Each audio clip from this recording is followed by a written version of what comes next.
De quoi vais-je vous parler? D'équitation, de MMA, du free fight, le saut en parachute, le triathlon, la littérature. Je vais vous parler de littérature. Voilà.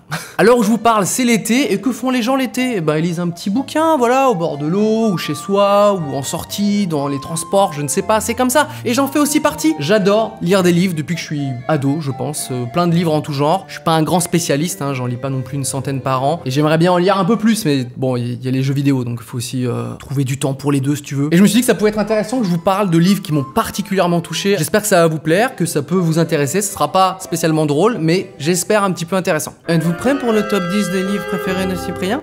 C'est parti. Avant même de vous parler du numéro 10, j'aimerais juste préciser que ce sont pas des livres pointus, ok? C'est des livres très connus. Et celui-ci particulièrement, c'est la méga base. Je viens vous parler de Harry Potter. Harry Potter, moi ça m'a marqué quand j'étais ado, parce qu'en fait j'ai grandi en même temps qu'Harry Potter, mais littéralement entre le tome 1 et le tome 7, en fait j'avais le même âge que Harry Potter à chaque fois. Pour moi c'était quelqu'un comme si j'avais un pote qui vivait aussi une aventure. Et là je tiens entre mes mains l'édition anglaise, parce que quand le tome 7 est sorti, je n'ai pas pu attendre la traduction. Je me devais de le lire de ce pas, donc j'ai foncé dans la librairie à côté de chez moi dans le Var pour acheter le tome en anglais. Et c'était pas forcément une très bonne idée, parce que mon niveau d'anglais était plutôt éclaté au sol comme on dit. Chaque phrase j'ai dû utiliser un dictionnaire ou une traduction sur internet. Et après je l'ai lu en français quand même, et là je me suis dit ah en fait ça parle de ça. Ça me servait à rien en fait. J.K. Rowling, elle est incroyable dans toute son aventure, comment elle a créé ses personnages et son monde. Et en fait, je trouve ça hyper généreux d'avoir créé comme ça des ados qui grandissent et qui nous forgent en quelque sorte. Ça m'a créé une sorte de vie à côté qui est faite de magie avec tous ces personnages-là. Donc je trouve ça ouf. Bien sûr, tout le monde connaît parce qu'il y a les films, les parcs d'attractions, les jeux vidéo, ce que vous voulez. Mais quand même, l'œuvre originale, elle est absolument incroyable. C'est très facile à lire. Si vous avez l'occasion, jetez-vous dessus. Et si vous adorez déjà Harry Potter, il y a un épisode du Floodcast spécial Harry Potter. Donc c'est un podcast avec des fans qui parlent de la licence, et c'est très passionnant. On arrive dans un registre, dans un genre littéraire que j'adore. Vous allez le voir, ça va revenir très souvent avec mes livres préférés. C'est la dystopie. Vous connaissez les utopies, un monde où tout le monde est heureux. Les dystopies, c'est l'inverse. C'est un monde où tu ne peux pas être heureux à cause des règles et de tout ce qui t'entoure. C'est des mondes tristes, mais tout aussi intéressants, bien évidemment. On va commencer avec Aldous Huxley, Le meilleur des mondes, qui a inspiré beaucoup de gens. Ça, c'était au programme au lycée. Moi, je me rappelle au lycée, j'avais lu tous les livres qui sont au programme et qui sont pas obligatoires, et tous les livres de science-fiction. Ça raconte un monde où les naissances sont contrôlées, on n'a plus le droit de se reproduire, et en fait le gouvernement il crée les embryons qu'il a besoin. Donc s'il a besoin d'intellectuels, il va créer des embryons intelligents. S'il a besoin de force humaine, il va créer des fœtus qui sont spécialisés dans la force mais qui ne développent pas intellectuellement. Et donc du coup c'est des personnages qui vivent là-dedans et qui sont de différentes castes, qui essaient de comprendre un petit peu le monde qui les entoure. Et effectivement, techniquement ça s'appelle le meilleur des mondes parce que c'est le gouvernement qui crée un monde où il y a besoin de rien en fait. C'est bon, les intelligents font les trucs d'intelligents, ceux qui ont de la force font du BTP, j'imagine. Et voilà, tout le monde est heureux, sauf qu'en fait, non, c'est pas aux gens de décider comment toi tu dois être heureux, et c'est ça qui est très intéressant. Ça part un petit peu dans tous les sens, la fin elle est totalement bouleversante. Je trouve que pour commencer dans la dystopie, c'est pas mal du tout ça. Hein, il se passe plein de choses, et c'est très curieux, et c'est très inventif. Ça a aussi inspiré un film qui s'appelle Bienvenue à Gattaca. C'est un film de science-fiction, on scanne ton ADN, on va savoir déjà ce que tu vas faire dans la vie, quoi, en quelque sorte. Donc Aldous Huxley, meilleur blaze et meilleur livre, t'as tout déchiré. Pire critique littéraire, hein. Moi je donne des conseils. Hey Aldous, trop bien.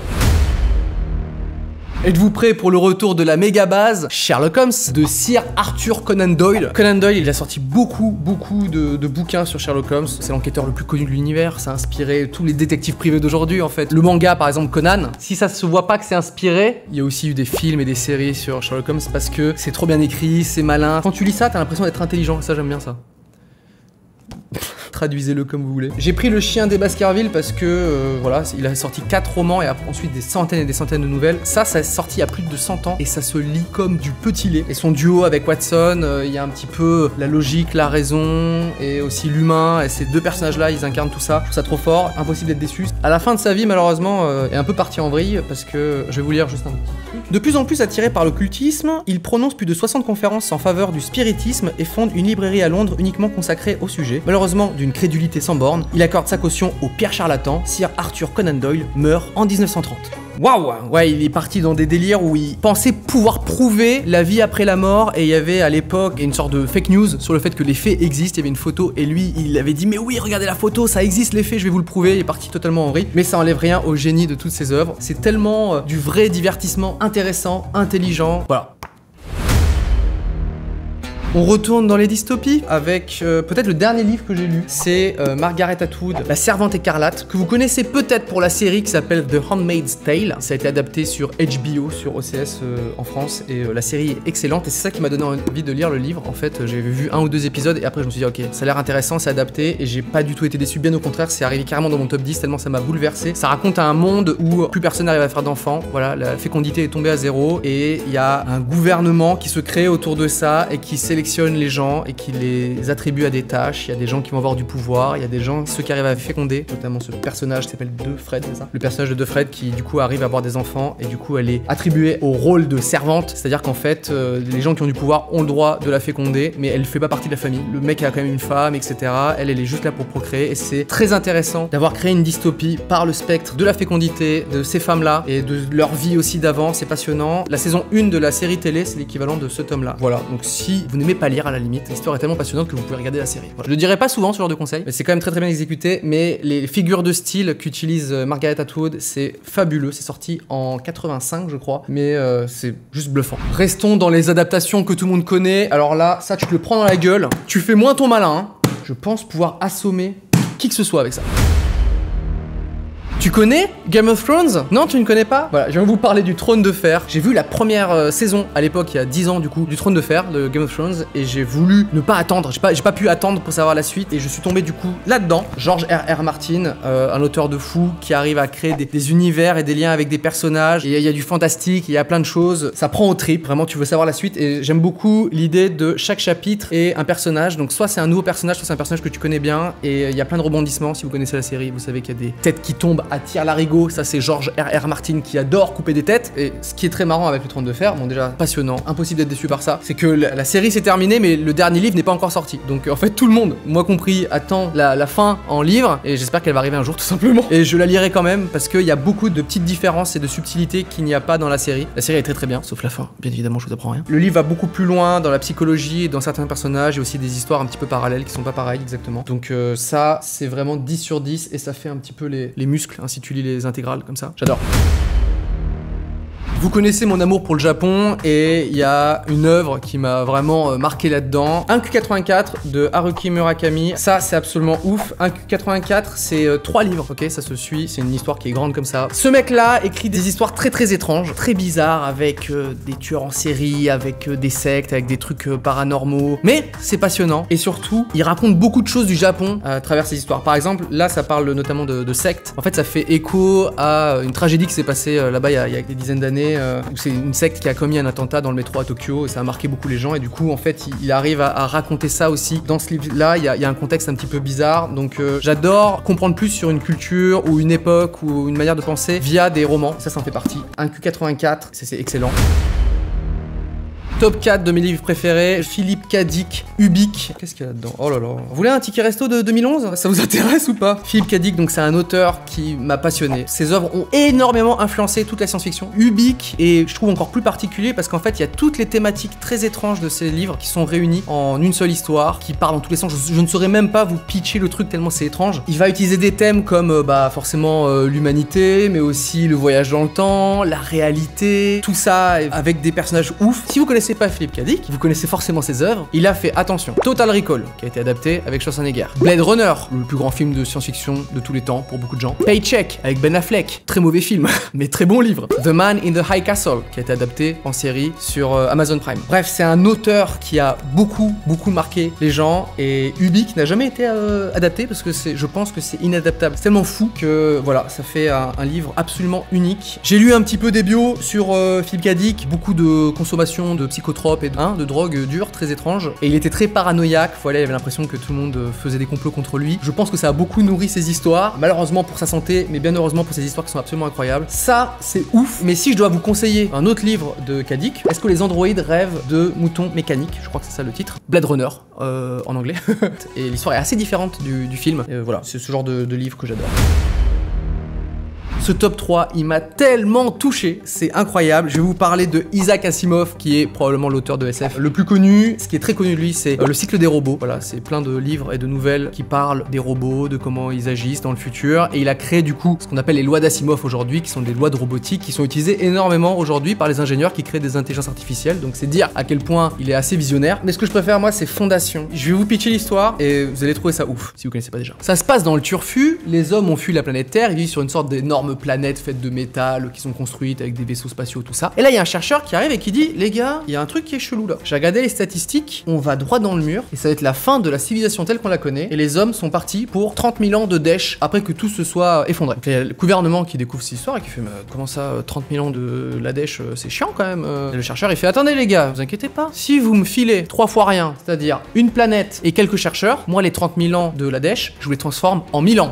Bon deal ou pas? Donc le gouvernement lui dit, ok tiens, je te file une planète qui s'appelle Fondation. Et des chercheurs vont dessus, ils vivent, voilà, ils colonisent une sorte de petite planète. Et tout ce que dit ce fameux chercheur qui s'appelle Hari Seldon se réalise. Le monde s'effondre, les humains partent à la dérive, les connaissances disparaissent, les gens mangent des cailloux. Sauf que ça n'a pas duré 30 000 ans, mais 1000 ans, grâce à Fondation, cette planète avec plein de chercheurs. Et ce qui est intéressant, c'est de voir ensuite toute la suite, parce qu'il y a la suite de Fondation, c'est en tout 3 livres. Je crois même plus, parce qu'il a fait des préquels et des trucs comme ça, mais en tout cas, il y a les 3 livres principaux de Fondation qui racontent du coup l'histoire de l'humanité, qui essaye de s'en sortir, de voir comment elle évolue après ces 1000 ans de dèche à manger des cailloux. C'est passionnant, ça a vraiment inspiré beaucoup de gens et j'ai appris que Apple l'adaptait en série télé. Je suis très intrigué de voir ça. Excellent! Asimov, mon auteur de science-fiction préféré.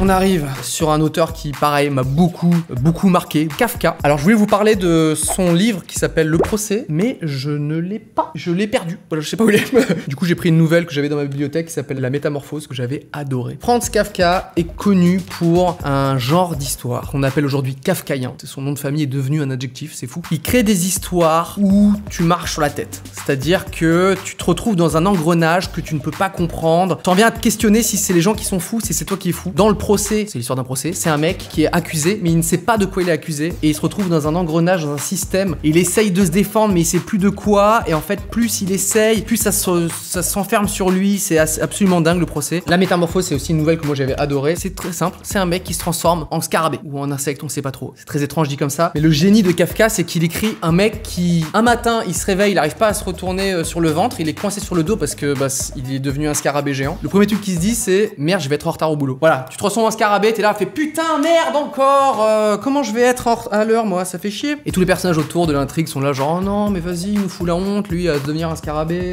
C'est du typique Kafka. Et aussi un autre livre qui s'appelle Le Château, qui raconte l'histoire d'un mec qui a un rendez-vous dans un château, mais il n'arrive pas à rentrer dedans, et du coup, tout devient fou autour de lui, du grand Kafka. Ce qui est intéressant, c'est que le procès et le château, il ne l'a jamais terminé, en réalité. C'est-à-dire qu'il a créé tous les chapitres, il a demandé à sa mort de ne pas l'éditer, de tout brûler, en fait. Et heureusement, son meilleur ami n'a pas écouté ses ordres, il a préféré éditer ces livres, et bien heureusement, parce que moi c'est une littérature et c'est des histoires et c'est qui sont passionnantes, qui m'ont beaucoup touché. Voilà, moi j'adore Franz Kafka, incroyable.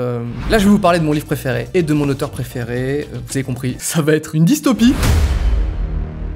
C'est 1984 par George Orwell, ça je l'ai lu vraiment un paquet de fois et là c'est une nouvelle traduction qui vient de sortir et donc j'étais ravi de me replonger dans l'histoire. C'est une dystopie, c'est un monde où un gouvernement contrôle tout et chaque individu est surveillé par des petites caméras chez eux, un petit peu partout, et il y a des posters et des affiches du dictateur partout qui s'appelle Big Brother, qui ressemble un peu à Staline quoi, c'est une grosse moustache et tout ça. Tout est contrôlé et il y a beaucoup de propagande et tout ça et c'est un personnage qui vit là-dedans et qui essaye de s'en sortir et qui va faire des rencontres. Les chapitres sont bouleversant à l'intérieur. Il y a des moments où vraiment ça te prend au trip, tu te dis mais c'est fou, qu'est-ce qui va se passer? Le plus connu après 1984, c'est bien sûr La Ferme des Animaux. Ce sont des animaux dans une ferme qui décident de se rebeller, qui décident de devenir humains en quelque sorte. Ils veulent parler, ils veulent choisir pour eux et tout ça. Et bien sûr, c'est une sorte de forme de dictature qui revient un petit peu en place. C'est une thématique qui est très chère pour lui. Pourquoi? Parce qu'en fait, quand on découvre ces 2 autres livres qui s'appellent Dans la dèche à Paris et à Londres, et ça raconte son quotidien de SDF à Paris et à Londres, c'est passionnant. On voit qu'il a été galérien hein, dans des rues que tu peux emprunter aujourd'hui et il a dormi par terre. Alors que c'est l'un des auteurs les plus influents du monde. Et ensuite, hommage à la Catalogne, voilà, c'est un peu dur à lire. Hein. C'est lui qui va s'engager sur le front en Espagne pour combattre les fascistes et il se prend une balle dans la gorge. Il y a plein de choses qui se passent pour lui dans sa vie. Il raconte aussi beaucoup de déceptions vis-à-vis de la politique, tout ça, parce qu'il essayait de défendre des idées en s'engageant et ça s'est un peu retourné contre lui, telle une balle de fusil. Donc ce mec-là a fait la guerre, il a voyagé un petit peu partout dans le monde, il est devenu SDF dans les rues de Paris et de Londres et il te sort deux romans qui sont absolument incroyables et notamment celui-ci qui est pour moi le point culminant de la dystopie parce qu'il y a juste ce qu'il faut de romantisme et de... En fait, on voit qu'il a vécu beaucoup de choses et qu'il l'a mis à l'intérieur, qu'il a beaucoup mûri tout ça. Malheureusement, il est mort l'année d'après de la sortie de 1984 qui est sorti en 1949. Lisez ça absolument, voilà, si c'est pas déjà fait. Tous les livres dans le top, à part un ou deux, je les ai lus vraiment plusieurs fois. C'est validé par le youtubeur numéro 2 de France. Merci d'avoir suivi cette petite vidéo, j'espère que ça va peut-être vous motiver un petit peu à lire et n'hésitez pas dans les commentaires à me raconter aussi vos livres qui vous ont marqué, votre top 10 par exemple, parce que je cherche toujours des livres à lire et donc je suis toujours intéressé, des petits conseils. Alors bien évidemment il y a plein d'auteurs que j'ai pas pu rentrer dans un top 10, d'ailleurs ce top 10 est voué à évoluer, hein, on sait pas, il va y avoir d'autres livres qui vont arriver, qui vont aussi me marquer, me bouleverser. J'adore par exemple Stephen King, bien évidemment Tolkien, en français j'adore Daniel Pennac, j'ai beaucoup aimé récemment Jake Edelstein qui a écrit Tokyo Vice, qui raconte lui un journaliste américain qui est confronté à la mafia japonaise. Dans la science-fiction, Ray Bradbury, Richard Matheson, tout ça, c'est des gens qui sont incroyables, qui ont écrit des histoires et des nouvelles absolument folles en science-fiction. En français, il y a Pierre Boulle qui a fait La planète des singes, ou Barjavel, voilà. Bref, beaucoup de livres que j'adore. Et d'ailleurs, n'hésitez pas à me dire aussi si vous voulez d'autres tops, par exemple sur mes films préférés, mes jeux vidéo préférés, mes mangas préférés, mes animés préférés, je ne sais pas. N'hésitez pas à me le dire. Voilà, moi je vous souhaite de bonnes vacances si vous regardez cette vidéo l'été. Et on se dit à très vite pour des sketchs et des fictions et ce genre de choses. Ciao ciao, bang bang bang. Voilà. Je sais pas comment terminer cette vidéo, je sais plus comment on fait ça, putain.